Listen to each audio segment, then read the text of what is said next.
Welcome to Keto and Crime and Thought Crime. Today we're getting into the second part, hopefully the final part of the final novel in 𝗙𝗵𝗍𝗍 Standing on Holy Ground series.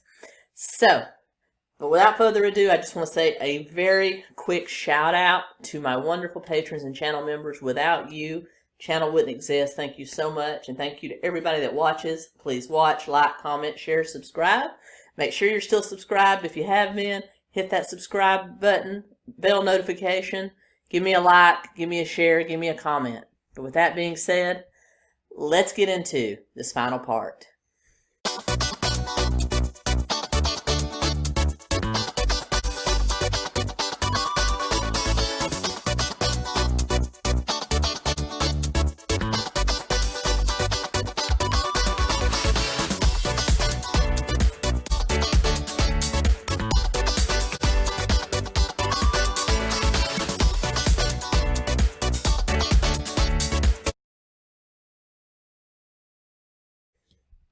So we catch up with the Israeli army, a whole company being led by 𝗟𝗀𝗀𝗶, remember Ben's niece, who's an army veteran, and they're marching toward Megiddo. She's thinking about how everybody volunteered. There was just a few elderly people that absolutely could not fight, and a few moms with very small children that stayed behind. So like everybody in Jerusalem is marching out to meet these interlopers. When they get there, they face down with the coalition army, who is, 200 times bigger. You got 200 million versus like 500,000. So this outcome may not be that good. And so, of course, the Israelis start out by using missiles and other missiles and a few other things where they don't have to sacrifice ground troops, firing into the coalition army, leaving huge craters that kill thousands of troops, but it's just like more troops just keep popping up whenever they destroy them. And so Elias and the general are just laughing because they don't care how many of their soldiers get killed, because this is a battle of numbers and they're going to win it just on numbers. They don't care that there's thousands of casualties. They're dicks. So, yeah. So their armies are marching toward each other, and many of the coalition soldiers, like I said, which are just youngsters, 14 and above, are starting to desert, run away, and he tells everyone else to press forward. If you see a deserter, kill them. And so they are marching forward, and the ground battle begins. Bullets up to your waist, bullet casings up to your waist, dead bodies everywhere, tons and tons. Just imagine a climactic, terrible battle like in Braveheart. That's what this looks like. And so, it's like trench warfare in World War I. They're just hunkering down and firing. More Israeli missiles. Millions of coalition soldiers dead. Thousands of Israelis dead. But they're firing at each other. And then we cut to the Bishop Sondheim, who, remember, was the bishop of the BYU Jerusalem Center, feels a sharp jolt in his neck. And he suddenly realizes that he's bleeding. He kind of pops up, bad idea. Another bullet hits him in the chest, and he dies. And then we're left with the image of his spirit ascending from his body, and an angel meeting him and saying, "Well done. Dude just died." And he gives the same sarcastic question that I would. "I just died. The coalition is defeating us. What did I do that was good?" And she says, "Blessed is he that gives his life in service to his country. It's going to be all right. You're going to get your reward in the spirit world." That doesn't help the fact my countrymen are being trampled to death. And then he says, and then we look around and we see the spirits of all the coalition soldiers as well, but they're just kind of meandering around, lost, not knowing where to go, still in agony. And so I guess that's the difference between the believer and the non-believer, at least in this story. And so anyway, the bishop floats away into the veil to receive his reward. And then more battles, hundreds of thousands and millions dead, and finally, we cut to Rachel Cohen, who's fighting in the trenches with her soldiers. But then darkness suddenly falls. It's nighttime, and the battle continues for a little while, but then they realize it's kind of pointless. We're just firing blind here. So the shooting stops, and everybody goes to sleep. I can't make this up. Literally, everybody just stops fighting, and you go to sleep. And so then we cut to the next day with the battle taking up, and then most of Rachel's soldiers were either dead or some had fled in the middle of the night. So she is basically there with just the few last survivors, and the fight starts again. Suddenly, Rachel feels a voice speaking at her back ear. Again, sometimes that's known as schizophrenia. Is telling her to run now or she will die. Go to your Uncle Benjamin's home immediately. Run before the coalition soldiers wake up or you'll be killed. So there's some soldiers around them that I guess that are still asleep in the middle of a firefight. Plot hole. I don't know. So she gets up, orders her soldiers to fall back, and runs to her Uncle Ben's. I just realized the irony of that. Uncle Ben's. So she rushes to her Uncle Ben's for a nice cup of rice soup. Anyway, so she rushes back to Jerusalem to her Uncle Ben's house and reports to the apostles and to her uncle what happened, that they're being completely decimated. They don't have enough people, enough ammunition, enough of anything to defeat the coalition. Cut back to the battlefield where the battle is continuing and finally we see that the Israeli army is in full retreat with the coalition following them, the general giving the order, no Israeli soldier survives. The only good bleep is a dead bleep. Exact words that 𝗪𝗏 wrote.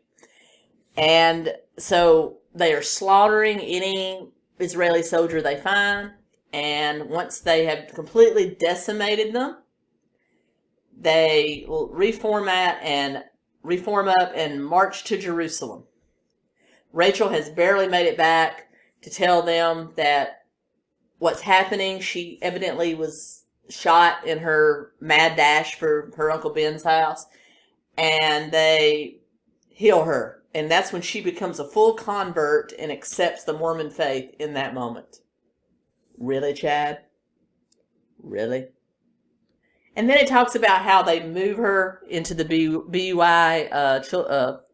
BYU Jerusalem Center where all the children are because angels are guarding it. Where were these angels with the Israeli army? Where were those angels then? And then Chad even goes on to describe that it took 15 minutes for Rachel to shower and eat her cup of rice soup. Why is that even pertinent information at this time? Why? And so then the Cohens, Rachel, the apostles go to the Mount of Olives. Remember where Jesus gave his famous Beatitude speech, and rally the remaining Israeli survivors to make one final stand to defend their city. And then Josh and Colton teleport to the gates of Jerusalem to face 𝗙liche and fight themselves. Again, where were they when thousands of Israelis were being slaughtered? What? The idiocy is strong in this book. And then we're shown scenes of the coalition army going through the streets of Jerusalem, killing people, shattering, kind of like when the coalition marched across America, tried to kill every American they could, kind of like that. While the few remaining survivors have backed up to make one final stand at the Mount of Olives, which I guess is just outside the city. I don't know. Somebody that's maybe knows that geography real well can correct me if I'm wrong. But Elias, who didn't enter through the front gate, has decided to issue a proclamation, bring the apostles to me. I want the apostles. I'll spare lives if I get the apostles. And so all these soldiers are shouting, apostles surrender to save lives, blah, blah, blah, blah. Elias and Colton, who are still on their way to the front gate, overhear it and give themselves up to two coalition soldiers somewhere on one of the, streets with homes on it, and say they'll remain there to go get Elias. They will talk to him. So the shout goes up through the army that they have given themselves up, and they take Elias to meet them. So Elias and the apostles have a face down, and they argue, of course, back and forth, and then he tells them if they surrender right now and tell the remaining Jewish people in Jerusalem to surrender, that he will spare their lives, and he will even allow them to board a plane back to the USA to tell the USA that the coalition's coming for them next. That made no sense to me then when I read it. It still doesn't. And that's what Colton and Josh say. So if we surrender to you, you will allow us to go back and warn our countrymen that you're coming? And Elias says yes. So Colton turns his back on Elias to speak to Josh. And Elias pulls a knife out of his cloak, flings it at Colton, and kills him right through the heart. Colton actually says, "Oh, he got me good." It's like Keystone Cops. And he fell down. And then Josh screams, "You lied." Of course he lied. That was the most cockamamie story I've ever heard in my... Who does that? What invading army allows somebody to go and warn their next target? Are you stupid? Chad is, evidently. And so Elias jumps forth and stabs Josh, and they both fall into the street where they both die. And then Elias pulls the knife out of both of them, puts it in his pocket, blood still on it, and walks away. But however, before he can, Josh, who is still barely alive, says, "You chose the wrong side. Jesus lives. You won't win this." And then Elias, pissed off, looks at the guards, some of the soldiers around, and says, "Finish him off." And they finish beating Josh to death. Way to go for the gore there, Chad. Then Satan himself appears. I don't know why that doesn't frighten the coalition soldiers. Realize they're hanging out with some pretty bad characters if Satan himself appears. But they did. They just stand there and watch. And he congratulates Elias and tells him a celebration is in order. So off Elias goes to the Temple of Solomon to set himself up in there as if it's his palace, because he now feels he's in control of the world. Meanwhile, John the Revelator appears after everyone's back is turned and gently brings the spirits of Colton and Josh out of their bodies and watches as they disappear into the veil.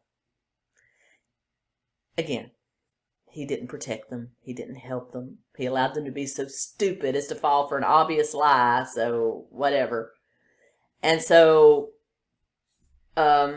he sends a message to North America, to the prophet, to let them know that Colton and Josh are dead and they should prepare for the coalition invasion of America. And of course, we go to a very tender, sad scene where the prophet is telling Kim, who is, of course, Josh's wife, and Cindy, Colton's wife, what happened.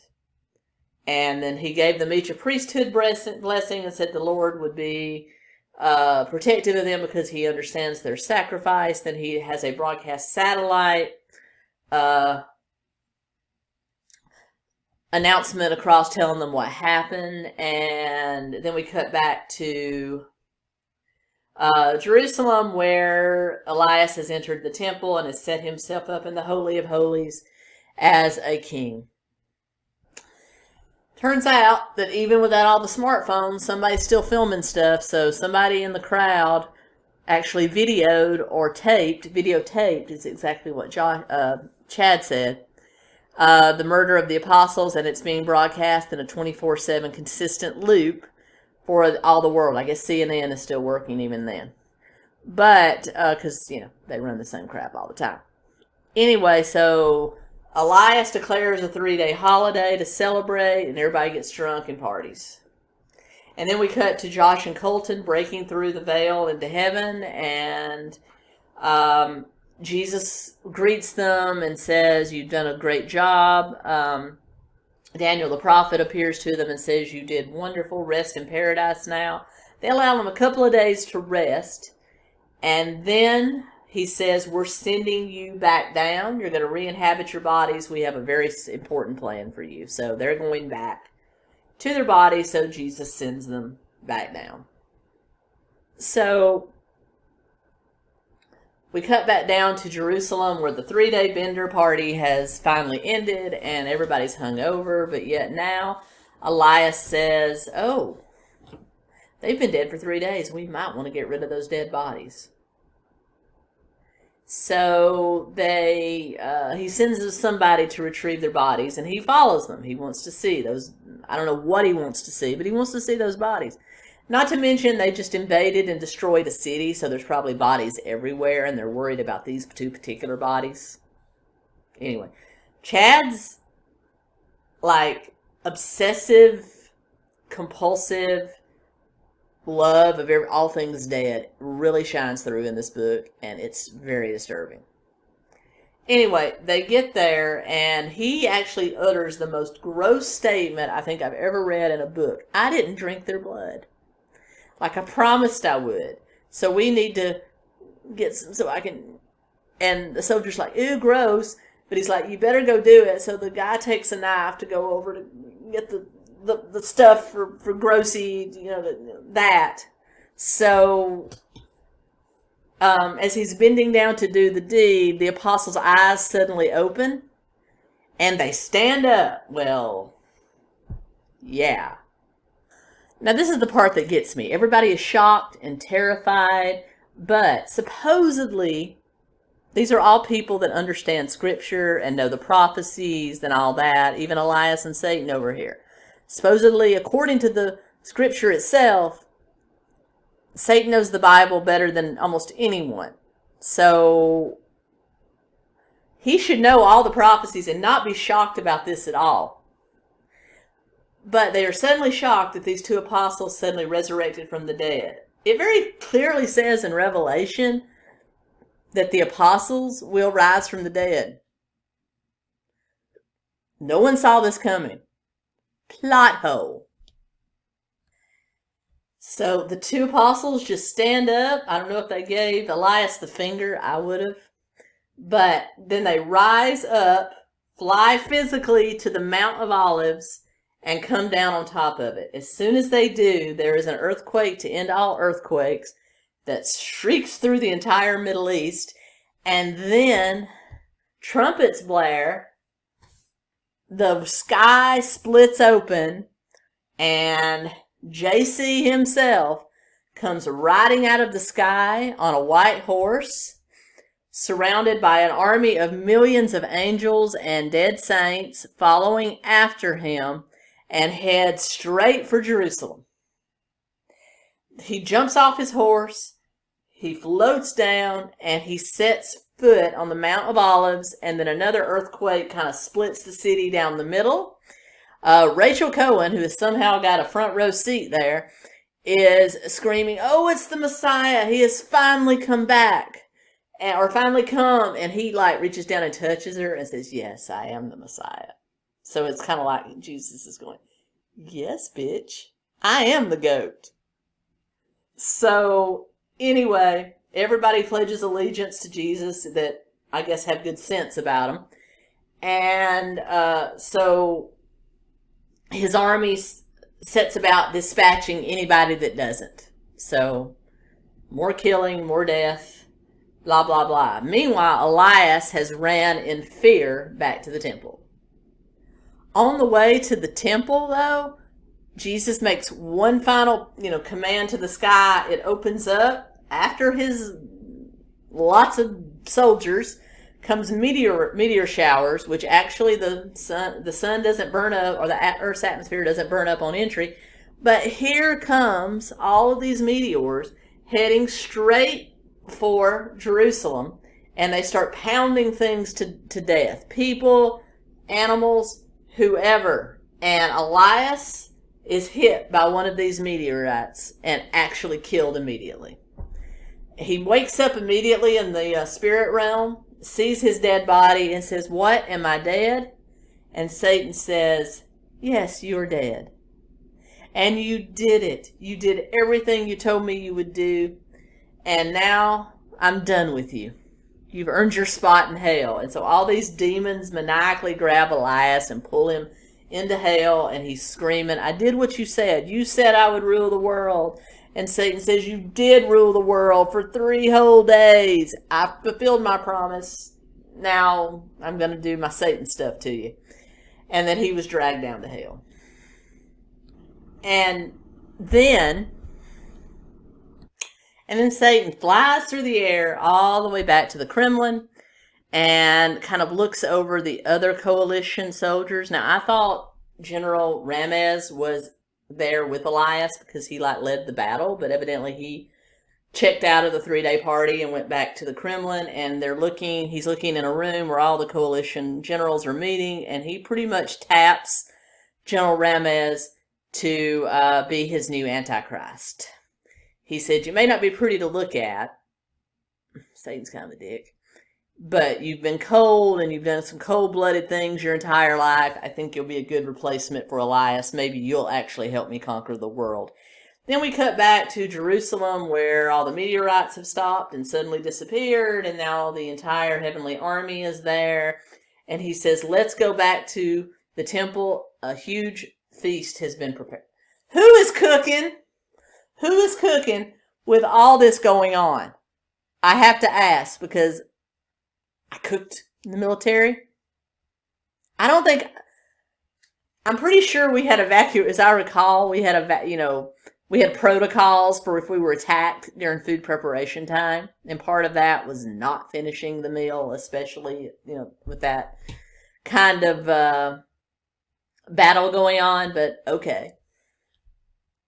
And I've got some very sarcastic people out in my audience. I'm going to name a few, and I love you for it. But Phyllis, Zach, Kimmy, and Katrina, I know you're all going there. Well, obviously, the cooks in heaven prepared it. There was no stress there. Yeah, I'm sure that's what happened. Anyway. So evidently the temple was the only building that wasn't destroyed. So Jesus, and they have their party, and they have a lot of fun. And then Jesus looks at the 2 apostles and says, you should return to North America and let your families know you're all right. I know it's been too long. So they fly, because they're transcendent now. They can fly. Don't have to wait on John the Revelator. They fly across the ocean and go back to New Jerusalem. They go into where the prophet is, tell them they've been resurrected. Jesus is here. The 1,000-year reign of Christ is about to begin, and they rejoice, and then they bring their wives in, and they're happy, and they make, more party in North America. And then that night, they returned to Old Jerusalem and went about their mission. So not much time at home. They went about their mission of building up the Christian church in Jerusalem and rebuilding it. And so they're going about that. Basically, Jesus has restored all the bodies of water, repaired the damage almost instantaneously, and it's a good place to be now. And then they set up kind of a Mormon church there in Jerusalem and start baptizing all of the Jewish people into the Mormon church, with Rachel Cohen and Ben Cohen being the 2 first, of course. And very counter to anything 𝗙𝗵𝗪 has ever written about a female character, Rachel's actually made the ward president. I've not seen a female ward president in any of 𝗙𝗵𝗪's books. I'm not even sure if that's really a thing with the Mormon church. I'll leave that to you guys to let me know. I don't know. But then we cut to somewhere in between Russia and the Middle East. We find General Ramez. Evidently, there's been some, shake-up in the Kremlin as well, and the coalition leaders have scattered. He's walking along the remains of a road near death, and basically Satan appears to him, tells him he knows you must know 𝗚𝗙liche is dead by now. He says, yes, I know it. Well, these 2 women walking here are going to take pity on you if you just ask, but I need you to help me lead one more army against Jesus Christ. And he says, I'll do it. And so he falls, and then these women come around, and they take him into a house, nurse him back to health, and then he goes out into the world trying to raise a new coalition army. And then it kind of tells the story of the remains of the coalition army, how a few of the Middle Eastern countries had given some of them shelter, but were afraid Israel would come down on them, so put them out immediately as soon as they gave them some food and water. And so he's looking for the remains of this army to bring it down together. And then evidently there's still some natural disasters going on in the world in places that didn't fully accept Christ. And so we see some damage over here, some damage over there, you know, party in certain places. It's 𝗙𝗵𝗫. What do you expect? Everyone in Europe is heading for Jerusalem that believe. They're all heading for Jerusalem. Meanwhile, in North America, everyone that believes there is heading toward New Jerusalem or another city of light. So everybody's kind of coming together. And then it shows that people that won't believe are left scattered to the winds, that Russia's in shambles, Iran's in shambles, everybody's in shambles. And throughout, it's kind of like Mad Max, but the good Mad Max, not Fury Road. So it's like, yeah, like that. Food was a premium, so all the saints are eating good, but people that don't believe are starving to death. Then we cut to General 𝗂𝗂𝗂, who is indeed found some missing coalition soldiers, a few thousand of them, and is leading them back to rebuild Moscow, to regroup and get ready to fight Jesus, I suppose. Cut to Old Jerusalem, where Jesus says, hey, I'm going over to New Jerusalem for a while to kind of commune with the saints over there. I'll be back, while they're like trying to rebuild the city a little bit. So he takes off, 𝗍𝗿𝗍. And then a very descriptive passage about the burial of the coalition soldiers, because of course this is a 𝗙𝗵𝗫 book. Josh then is flying around and resurrecting saints. He flies to Moscow and resurrects 𝗵𝗂's body. So 𝗵𝗂's now a transcendent being. And so this is where it gets really hard to follow. But basically, we are beginning what is known as the 1,000-year reign of Christ before the final judge, final war between good and evil, and the final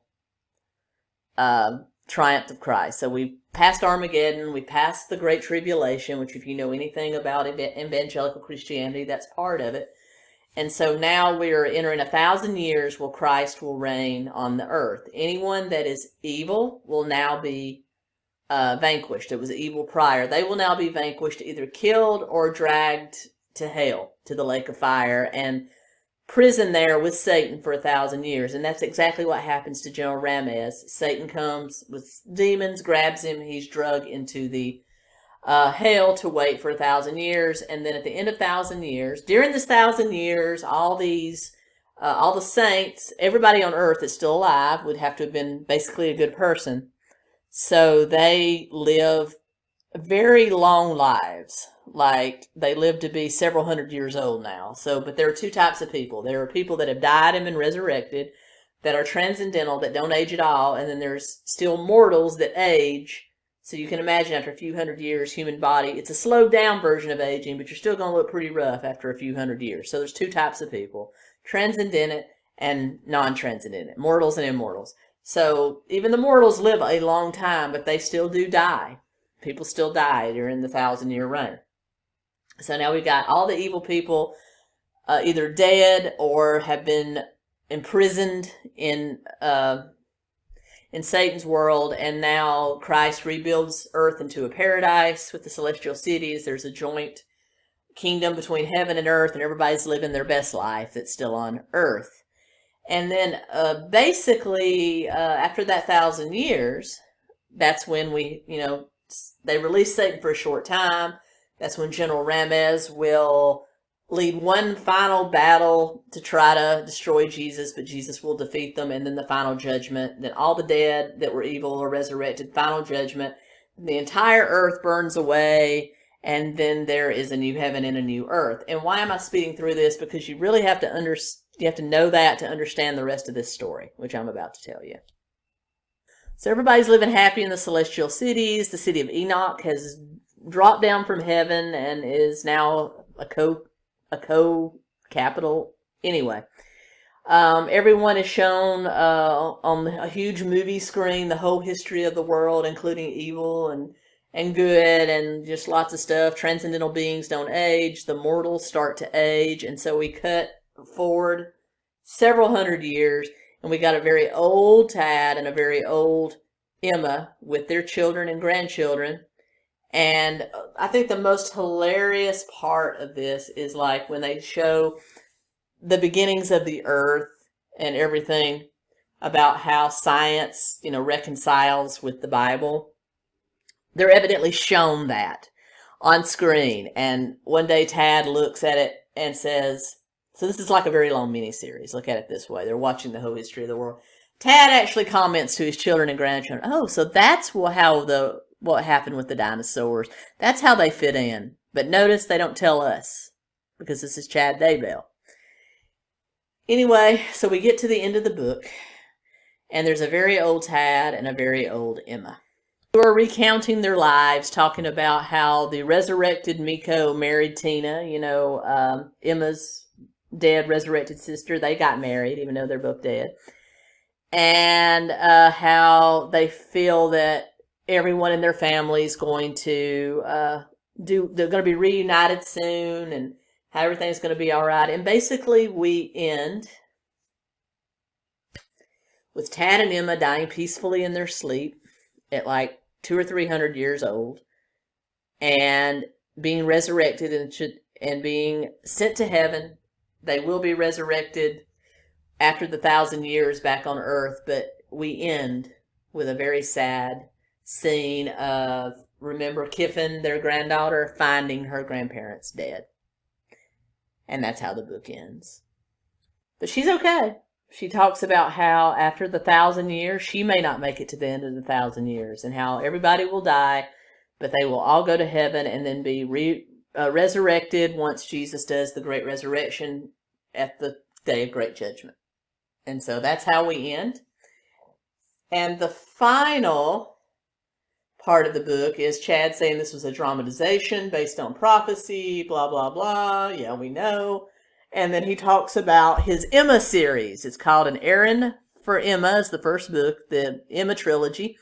And it is 𝗔𝗵's backstory. So evidently 𝗔𝗵 has an origin story like a messed up Marvel universe. So I don't think I'm going to read those right away. I'm going to wait and get through some other cases, but then I will probably go back and read those as well, just because we'll have an origin story for 𝗔𝗵.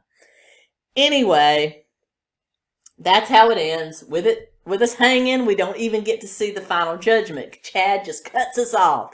Don't even get to see final judgment or that last great battle between good and evil. Whatever.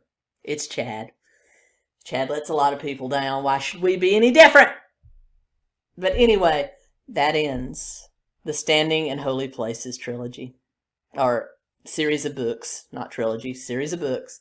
Hope you enjoyed it. I'll be back real soon with another video. And until next time, keep doing crime.